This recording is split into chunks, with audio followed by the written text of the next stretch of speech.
हर पल आपके साथ। नमस्कार, हर्पल न्यूज देख रहे हैं आप। मैं हूं आपके साथ नुपुर सक्सेना। स्वागत है आप सभी का गुड मॉर्निंग भारत में। खबरों का रुख करेंगे, लेकिन इससे पहले नजर इस वक्त की हेडलाइंस पर। जम्मू कश्मीर में माता वैष्णो देवी भवन में भगदड़ से कोहराम, 14 श्रद्धालुओं की मौत, कई लोग जख्मी, रेस्क्यू जारी। जश्न और उल्लास के साथ नए साल का आगाज, पाबंदियों के बीच मनाया गया नया साल, कोरोना गाइडलाइंस का किया गया पालन। नए साल पर किसान सम्मान निधि की सौगात देंगे पीएम नरेंद्र मोदी, 10 करोड़ किसानों को मिलेगा लाभ, खाते में ट्रांसफर होंगे 20,000 करोड़।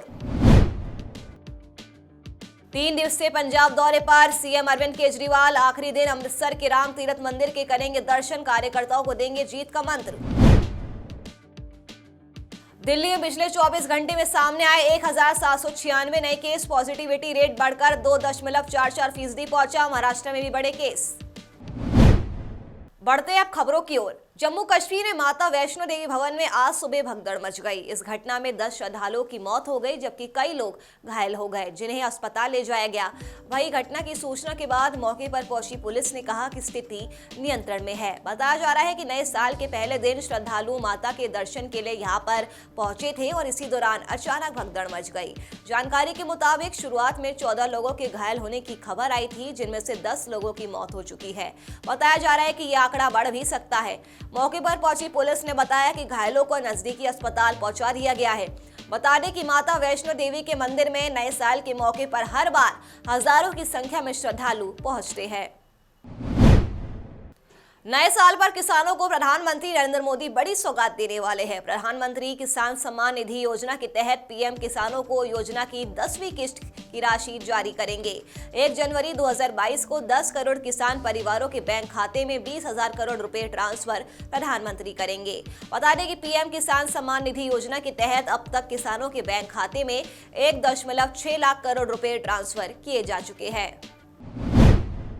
नए साल 2022 का आगाज हो गया है। वहीं कोविड गाइडलाइंस की वजह से नए साल को लेकर शहर में बड़े आयोजन तो नहीं हुए, मगर कुछ होटल और रेस्टोरेंट में रूफटॉप पर डीजे लगाकर लोगों ने जमकर नए साल का जश्न मनाया। तो वहीं लोग कोरोना गाइडलाइंस का भी पालन करते हुए नजर आए। कोरोना ने नए साल के जश्न पर जहां फुल स्टॉप लगा दिया है, तो वहीं लोगों ने कोरोना गाइडलाइंस का पालन करते हुए नया साल का जश्न मनाया। लेक सिटी उदयपुर में नए साल का स्वागत बड़े ही धूमधाम के साथ हुआ। नए साल का जश्न मनाने के लिए हजारों की संख्या में सैलानी उदयपुर पहुंच चुके हैं। शहर के अधिकांश होटल और रिजॉर्ट हाउसफुल हो चुके हैं। हालांकि कोरोना की नई गाइडलाइंस आने के बाद होटल और रिजॉर्ट में नए साल के स्वागत की तैयारियों के प्रोग्राम में कुछ बदलाव किया गया है। लेक सिटी उदयपुर के पर्यटन स्थल इन दिनों सैलानियों की आवाजाही से गुलजार है। नए साल का स्वागत करने के लिए देश के अलग अलग प्रदेशों से सैलानी उदयपुर पहुंचे हैं, जिसके चलते उदयपुर के अधिकांश होटल्स और रिजॉर्ट हाउसफुल हो चुके हैं। वित्त मंत्री निर्मला सीतारमण की अध्यक्षता में शुक्रवार को हुई जीएसटी काउंसिल की बैठक में रेडीमेड कपड़ों पर टैक्स बढ़ाने का फैसला वापस ले लिया गया है। दिल्ली में काउंसिल की बैठक के बाद वित्त मंत्री ने इसकी जानकारी दी। आपको बता दें कि कपड़ों पर जीएसटी रेट में बढ़ोतरी 5% से 12% के फैसले को फिलहाल के लिए टाल दिया गया है। आपको बता दें कि काउंसिल फरवरी 2022 में अपनी अगली बैठक में इस मामले की समीक्षा करेगी। 20,000 शिक्षकों की भर्ती राजस्थान अध्यापक पात्रता परीक्षा के तहत की जाएगी। आपको बता दें कि सीएम अशोक गहलोत ने ट्वीट कर बताया है कि साल 2022 में 14 से 15 मई को रीट कराने का फैसला किया गया है। इससे प्रदेश को करीब 20,000 नए शिक्षक मिल सकेंगे। उस भर्ती में विशेष शिक्षकों के लिए भी प्रावधान किया जाएगा। इससे युवाओं को रोजगार के नए अवसर भी मिलेंगे। बता दें कि सीएम गहलोत ने अपने दूसरे ट्वीट में बताया कि इसके साथ ही पैरा टीचर्स, शिक्षाकर्मी, मदरसा पैरा टीचर्स और पंचायत सहायकों की समस्या को भी उच्चतम न्यायालय के फैसलों को ध्यान में रखते हुए हल करने के लिए कार्य योजना बनाने के निर्देश दिए गए हैं। मुंबई में खालिस्तान आतंकियों ने हमले की धमकी दी है। इसके बाद पुलिस ने शहर की सुरक्षा और ज्यादा कड़ी कर दी है। नए साल से एक दिन पहले यानी शुक्रवार को सभी पुलिस कर्मियों की छुट्टियां कैंसिल कर दी गई। मुंबई में तैनात प्रत्येक पुलिसकर्मी ड्यूटी पर रहेगा। आपको बता दें कि खालिस्तानी तत्व शहर में आतंकवादी हमला कर सकते हैं, जिसके बाद मुंबई पुलिस अलर्ट मोड पर है।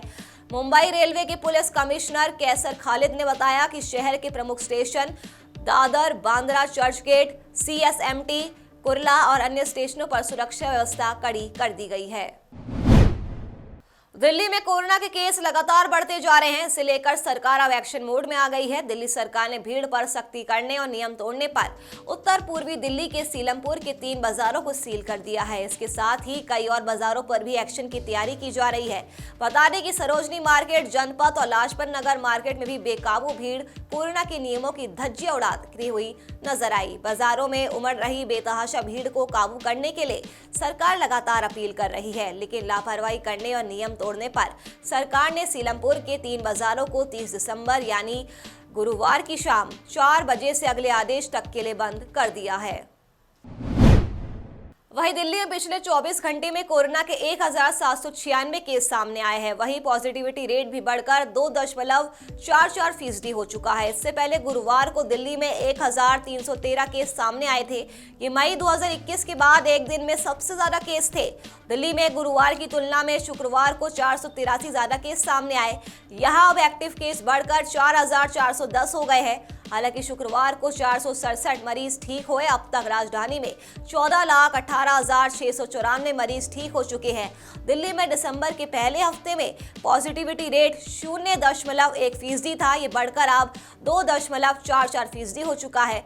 वहीं महाराष्ट्र में भी कोरोना के मामले तेजी के साथ बढ़ रहे हैं। या शुक्रवार को 8,067 मामले सामने आए, जबकि गुरुवार को 5,600 से ज्यादा केस मिले थे। शुक्रवार को महाराष्ट्र में कोरोना से 8 लोगों की मौत हो गई। बता दें कि देश में गुरुवार को 16,764 नए केस मिले हैं। हालांकि इस दौरान 7,585 कोरोना मरीज ठीक भी हुए। अयोध्या राम जन्मभूमि परिसर में बन रहे रामलला के मंदिर में बेंगलुरु कर्नाटक के ग्रेनाइट पत्थर फर्श निर्माण में पानी से होने वाली सीलन से बचने के लिए इस्तेमाल किए जाएंगे। साथ ही राम मंदिर 1000 वर्ष तक सुरक्षित रखने के लिए राम मंदिर में लगने वाले राजस्थान के बंसी पहाड़पुर के पिंक स्टोन पत्थरों के अंदर की जांच IIT दिल्ली और पुणे के विशेषज्ञ करेंगे। ये फैसला राम जन्मभूमि तीर्थ क्षेत्र ट्रस्ट और राम मंदिर निर्माण समिति की 2 दिवसीय बैठक में लिए गए हैं। बता दें कि अयोध्या में 29 और 30 दिसंबर को राम मंदिर निर्माण समिति की बैठक की गई थी। ये बैठक राम मंदिर निर्माण समिति के चेयरमैन नृपेंद्र मिश्रा ने बुलाई थी। पहले दिन की बैठक राम जन्मभूमि परिसर में की गई। दूसरे दिन की बैठक सर्किट हाउस में आयोजित की गई। गुजरात में छत्रपति शिवाजी महाराज की प्रतिमा का अनावरण एनसीपी अध्यक्ष पूर्व केंद्रीय मंत्री शरद पवार ने वडोदरा के वाड़ी खेड़कर फलिया में मराठा मंगल कार्यालय में किया। ये कार्यक्रम पूरी तरह मराठी भाषा में आयोजित किया गया। इस मौके पर महाराष्ट्रीयन समुदाय को संबोधित करते हुए शरद पवार ने कहा कि आप लोग गुजरात में रहते हैं, इसलिए आपको गुजराती भाषा का सम्मान करना होगा, साथ ही अपनी मातृभाषा का भी सम्मान करना होगा। पूर्व केंद्रीय कृषि मंत्री शरद पवार ने कहा कि जो आज सुबह वडोदरा हरनी हवाई अड्डे पर पहुंचे। बाद में शरद पवार ने खेड़कर फलिया में मराठा मंगल कार्यालय में शिवाजी महाराज की प्रतिमा का अनावरण किया। वहीं हमारे संवाददाता राकेश गोसाई ने कार्यक्रम स्थल का जायजा लिया। पहाड़ी राज्यों में जारी बर्फबारी ने दिल्ली NCR समेत पूरे उत्तर भारत के मौसम का मिजाज बदल दिया है। शुक्रवार सुबह से दिल्ली NCR में भीषण ठंड के चलते लोग परेशान नजर आए। मौसम विभाग ने पूर्वानुमान जताया है कि अगले कुछ दिनों तक इसी तरह के हालात बने रहने की संभावना है। अधिकतम तापमान 19 डिग्री सेल्सियस के आसपास रहने की आशंका है और हल्का कोहरा भी रहेगा, जो ठंड के साथ वाहन चालकों को परेशान कर सकता है। मौसम विभाग के मुताबिक सर्द हवाओं के चलते अगले 3 दिनों के दौरान दिल्ली में सर्दी इसी तरह की बनी रहेगी। इसके तहत मौसम विभाग ने दिल्ली NCR में अगले 2 दिनों के दौरान येलो अलर्ट को भी जारी कर दिया है। इसके साथ ही लोगों को बेवजह घर से बाहर ना निकलने की सलाह भी दी गई है। गुजरात में मौसम विभाग ने अगले 3 दिनों तक शीतलहर चलने की संभावना जताई है। कच्छ, सौराष्ट्र और उत्तरी गुजरात जिलों में ठंड का व्यापक असर देखने को मिलेगा। इस तरह नलिया के अलावा अहमदाबाद, बनासकांठा, पाटन, साबरकांठा, गांधीनगर, राजकोट जिलों में तापमान 10 डिग्री से कम रहेगा। अहमदाबाद समेत कई इलाकों में बीती रात से सर्द हवाएं चलने लगी। सर्द हवाओं के चलते आज सुबह शीतलहर भी महसूस की गई। मौसम में बदलाव के चलते सुबह कोहरा छाया रहा। कोहरा छाए रहने की वजह से किसानों की फसलों को लेकर नुकसान होने के आसार जताए गए हैं। अयोध्या में धरती के भगवान कहे जाने वाले डॉक्टर का दानव रूप सामने आया है। बिना बेल 2.5 लाख की रकम मरीज के परिजनों से मांगी जा रही थी, जिसमें से महज 50,000 कैश न देने पर गर्भवती निशा पाठक को 9 घंटे तक बंधक बनाकर अस्पताल में रखा गया। पति दीपक पाठक ब्लैंक चेक, एटीएम कार्ड, अपने साले की बाइक गिरवी रखकर मरीज को लखनऊ के मिडलैंड हॉस्पिटल ले गया। वहां डॉक्टरों ने पीड़िता को मृत घोषित कर दिया। हालांकि उसके बच्चे को बचा लिया गया। वह अब भी जीवित और स्वस्थ बताया जा रहा है। मिडलैंड हॉस्पिटल के डॉक्टरों ने कहा कि यदि आप 1.5-2 घंटे पहले मरीज को ले आए होते तो शायद उसे बचाया जा सकता था। इसके बाद से 2 महीने से हैवान डॉक्टर के खिलाफ कार्रवाई के लिए दीपक चक्कर लगा रहा है। पीड़ित पति दीपक ने गुरुवार को वकील श्वेताराज की मदद से अयोध्या कोतवाली में तहरीर दी है। एएसपी ने पीड़ित को मुकदमा लिखे जाने सहित न्याय दिलाने का भरोसा दिया है। हमने अपनी मोटरसाइकिल जमा की, वहाँ पे हमारा एटीएम कार्ड छीन लिया गया, हमारा पिन ज़बरदस्ती हमसे पूछ लिया गया, हमारा चेक ले लिया गया। उसके बाद जब हमने कहा कि अब हम अपने मरीज को नहीं लेके जाएंगे, यहीं मरती है तो मर जाने दीजिए, उसका कोई वो नहीं है, तो उन्होंने फिर जबरन हमको मरीज को दिया।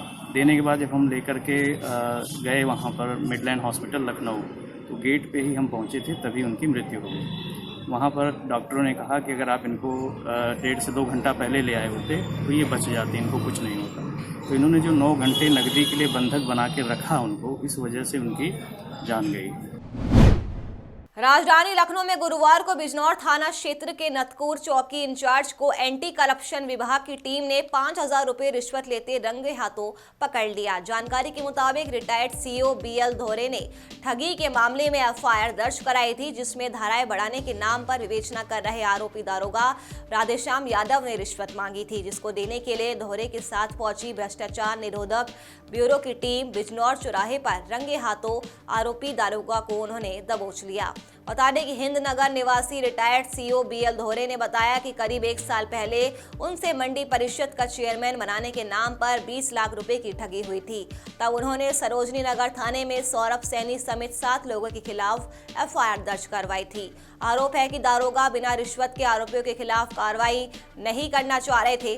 कुछ भी कहने पर वो रिश्वत की मांग कर रहे थे। यूपी की शिकारपुर पुलिस को एक बड़ी कामयाबी हाथ लगी है। बता दें कि शिकारपुर पुलिस की तरफ से एक वाहन चोर के कब्जे से 2 मोटरसाइकिल और एक तमंचा बरामद किया गया है, जो शातिर किस्म का वाहन चोर बताया जा रहा है। साथ ही आपको बताते चले कि बीती रात चोरी के वाहन मोटरसाइकिल बेचने की फिराक में था। मौके पर पहुंची पुलिस ने गिरफ्तार कर उसे जेल भेज दिया है। साथ ही एक चोर मौके से फरार हो गया, जिसकी तलाश अभी भी की जा रही है। बता दें कि चोरों के पास से अभियुक्त के कब्जे से एक तमंचा, 315 बोर आदि सामान बरामद किया गया है। साथ ही पुलिस जल्द से जल्द चोर को गिरफ्तार करने में लगी हुई है। गुजरात के गांधीनगर में कोरोना का कहर बढ़ता ही जा रहा है। 3 जनवरी से 15 से 18 साल के बच्चों और किशोरों का वैक्सीनेशन किया जाएगा। अगले महीने कोरोना वैक्सीनेशन के लिए निर्धारित अवधि के दौरान राज्य के स्कूलों और अन्य जगहों पर हेल्थ टीम की तरफ से वैक्सीन लगाई जाएगी। गुजरात के स्वास्थ्य मंत्री ने कहा कि 15 से 18 साल की उम्र वाले 35 लाख टीनेजर्स को वैक्सीन की खुराक दी जाएगी। गुजरात सरकार ने इसके लिए स्कूलों में कैंप लगाने के आदेश भी दे दिए हैं। आज से इस वैक्सीनेशन ड्राइव के लिए ऑनलाइन रजिस्ट्रेशन शुरू हो चुका है। स्वास्थ्य मंत्री ने कहा कि 15 से 18 साल की आयु वर्ग में करीब 35 लाख बच्चों की पहचान वैक्सीनेशन के लिए की गई है।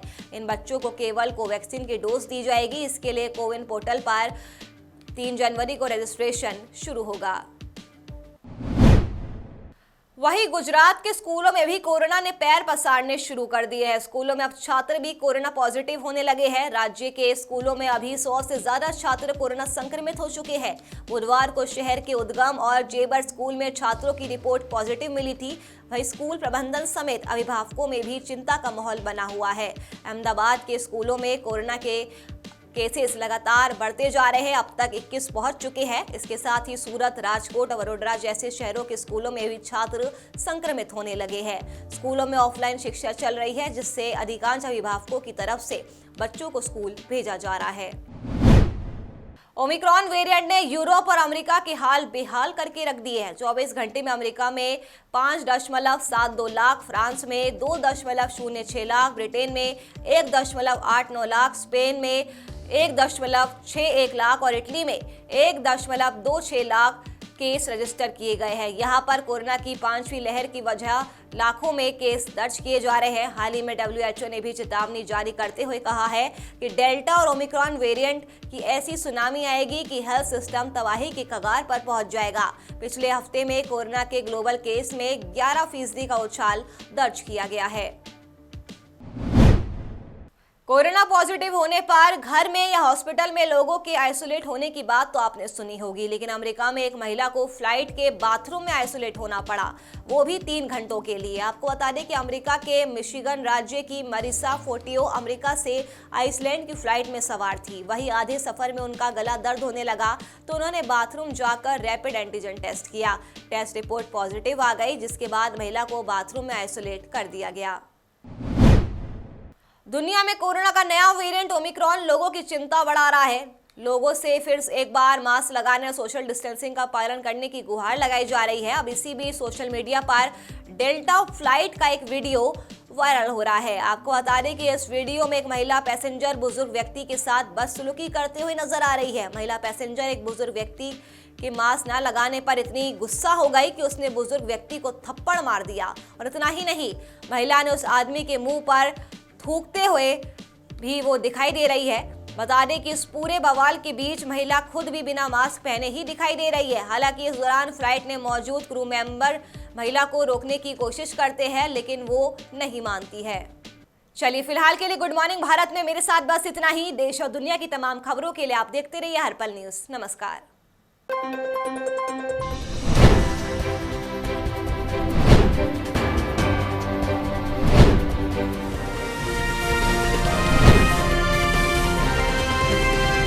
हर पल आपके साथ।